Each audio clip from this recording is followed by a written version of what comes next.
Hello and welcome to Dunning-Kruger channel. We have an apple tree here in the courtyard and it's dropping apples. This one is remarkable in that it is not severely bruised and quite kind of, just apple looking. A lot of them right now are tiny and weird kind of shapes and they kind of go splat when they hit the ground. We started to get some good ones like this that might be good for applesauce. I'm thinking applesauce now.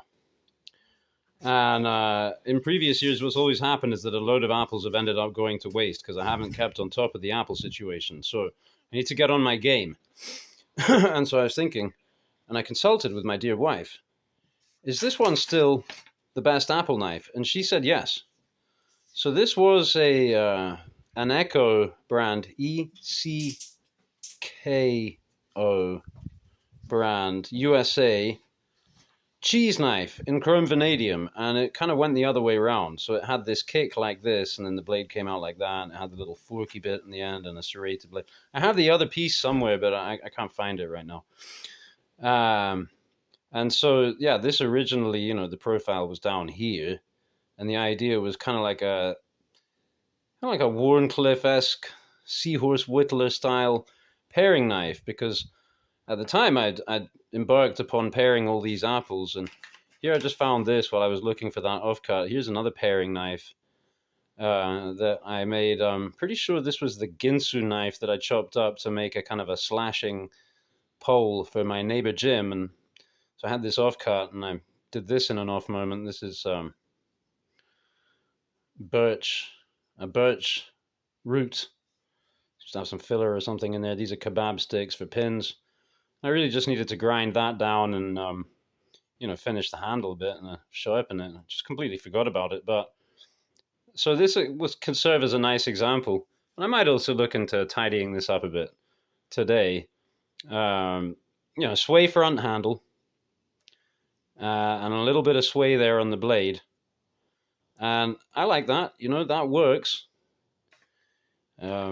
And that will work, in terms of the kind of geometry of cut, the angles and stuff, very similarly to this much larger and very fancy paring knife, which does a great job on the apples, no doubt. But it's kind of overkill, when you have something this small, you really you don't have use for all of this blade. And so it's just, you just want the minimum, really. This just makes everything that much simpler. If you're just going to be apple after apple after apple, just give me the thing that most. Well, anyway, as you can see, right, once you got this forward kick here, that is really, it changes the thing. It gives you this, puts you off at this 45 instead of cutting in straight. That's like science. It just makes it easier. Yeah. So this thing's had a lot of use for as a paring knife, as a utility knife. And so, what wasn't much of a blade to begin with, 1/16 inch stock, has become drastically reduced. And I thought, this thing needs a bit of reprofiling. And the handle was always a little bit too long. I kind of like that. But over time, I've realized there isn't really any use for that much handle. And so, consequently, it would make sense to just remove it. And this stuff is... I like this asymmetrical bevel, though. That's quite cool. This stuff is stabilized, whatever this wood is. I think it's like seems like it's, laminate, right? I don't think that's just grain. I think that's laminates stacked. That's what you're seeing here, revealed. It's a lot of thin hardwood laminate. I suppose it's hardwood. And then pressure impregnated with resin, and it is super, super hard.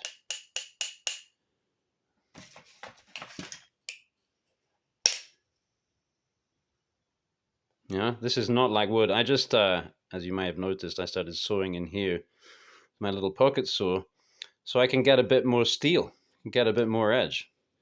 That was after I started doing some sketching. Here, we can check this out. Here's some sketching and some sawdust. So I kind of traced out the original profile, and then I started kind of modifying it, and then I made another one. This is very, beg your pardon, very rough notion, but Yeah, see, I should be able to win a bit more edge there. And I also just came upon this while I was searching for that blade off cut, and I thought, well, this this can serve as an example of. Granted, the stock may be 3 times as thick, but this thing would be comparatively useless for this job with apples, right? I mean, I guess you could get it not too bad if you hollow ground it or whatever, take the shoulder off, blah blah blah blah blah blah blah blah blah. Yeah, I don't know what I was thinking, but I have this Microtech feather K. So yeah, I also started thinking, well, maybe a little recurve or maybe a little recurve with sway. Just basically recurving this out. This handle now is thick here. If I take that in here, it kind of makes sense to take it in there as well a little bit. And I had already started, as you can see here, somewhat giving this a sway back profile. So we're just going to kind of continue that. That's my notion. Continue that trend. Shorten this off a bit. Do something cool with this blade. And get her tuned up. And at this point in the proceedings, I decided to stop and make this video.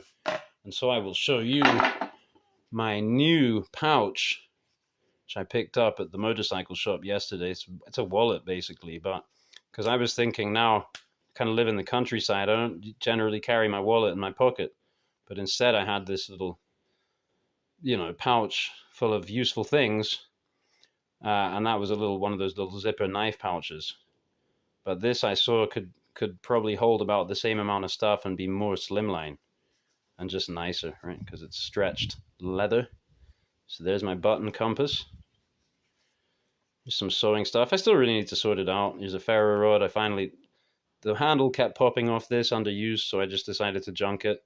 But I would like to maybe figure out some way of making this a little more grippable down here. But, I could grip this just fine. Just like that. And I had this orange plastic handle on, and like a couple of times out in the bush, go like this, and the thing goes flying. Bing, bing. Oh. Well, there we go. That's good cinema. Yeah. This thing went flying off into the deep leaves and what have you, and it was like a miracle that I found it. So, ditch the handle, the mini saw, couple of tick pullers. This is some of this waxed fabric, and it has toothpicks in there, just toothpicks. But I was thinking to do the same thing with matches. This looks like the toothpicks are making their way through. But anyway, obviously this stuff would be great fire lighting. A little bit of this stuff because I decided I should always have this on me for my messed up hands, and then I never remember to use it as a rule. Well, no, from now on I start remembering to use it. Little thread there for the needle and thread. I think that's everything for now. Oh yeah, a Band-Aid. I need to stock up on Band-Aids. I had more in there. I used them. So we get to this point here, right, with this saw. I'll do a little sawing here so you can see how hard this stuff is. And it stinks like, it's the same stink as micarta when you cut it, grind it or whatever.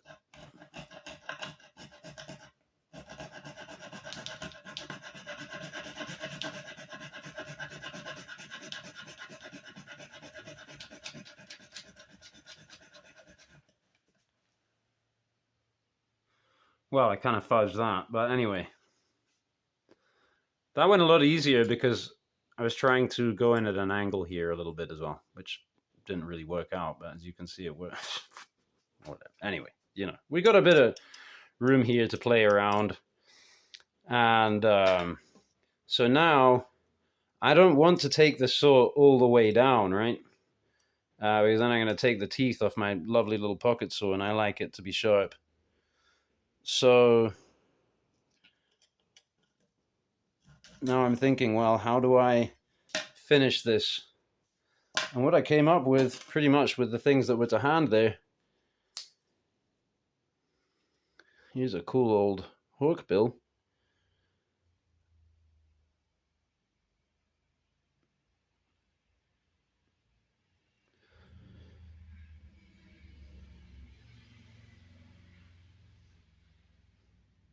Kind of unusual, but you know, it's a thing unto itself, having this little pry tool here, right?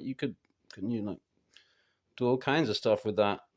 In fact, one thing I did with that the other day, because I lent this to my wife, she was just going to go out and do some destructive work at the Verge there, and so you know, I gave her a machete and a mini chainsaw and came up with this as a hawkbill that was kicking around. And at one moment there was a tick, right? You pull a tick, and now generally every time I kill a tick, the way I do it is I put it down on something, some kind of board or some kind of piece of wood or something, a piece of soft plastic, and then I decapitate with a knife, right? And try and do it quick, as clean as possible. But sometimes there isn't like a good board, right? You put it down on like a rounded piece of wood and it'll fall off or jump off and disappear, and that's very frustrating. In that instance, what you can still do if you really have a vendetta is just sweep everything into a pile, set it on fire. The tick is in there somewhere, and you just make sure it burns. So, yeah, this was to hand, and I thought, well, maybe I can get this in there. So what I was predicting is that this stuff would be brittle like that. Yeah, it's very hard. It's pretty brittle, so it'll just ping off. But we're not all the way there yet, and this obviously is not going to cut.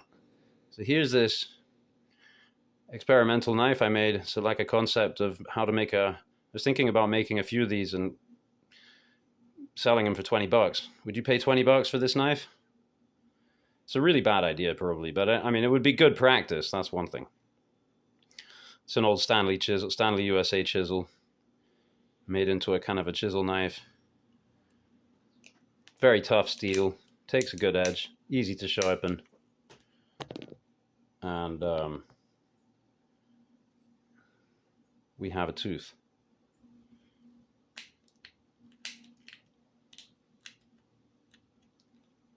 Okay, so I won't subject you to the entire process, but what I will do is I will do the thing, and then later we can see the results of the day's mods in practice as I do some apples. I think that's the plan here. And yeah, this is one of these knives that definitely never been finished, has it? I mean, it was a cheese knife, and then it probably just sat for decades doing. I mean, it was like unused practically. Cheese knife, probably dating back to the, I don't know, I would say the mid 1980s, I would guess.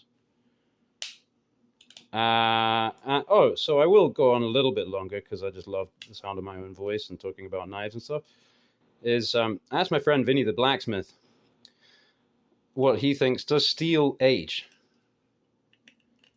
You know, like a cheese or a fine whiskey or what have you.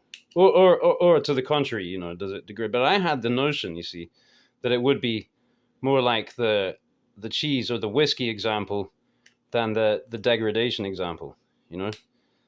That and one way that I got this notion was from working with old steels, old straight razor steel, something I've spent a lot of time communing with, grinding on, and so forth. And I get the feeling that it has this character, you know, like when you meet an old person, you know, and they have this rounded, complex, well-developed character. Happens over time, you know. There's no replacement. And so the notion that, you know, yeah, when you create the steel, it has this grain structure, there are all these stresses in there. Well, over time, surely, you know, everything is constantly in flux and change. My question is, how long does it take for a change to manifest? Well, anyway, I spoke with Vinny about it, and he told me yes. In his opinion, steel mellows with age. That's what he said. That was his word. It mellows. And yeah, this is not a very hard steel.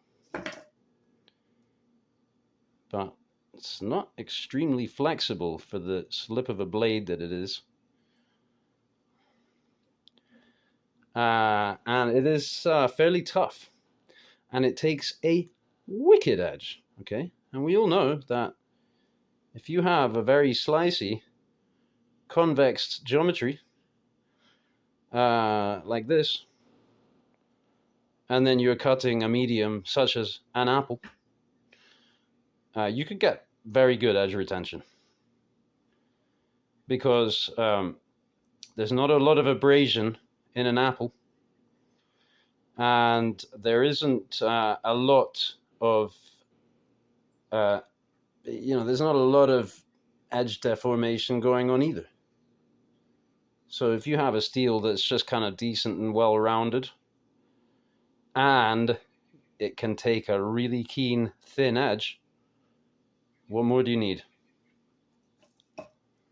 Catch you on the flip side.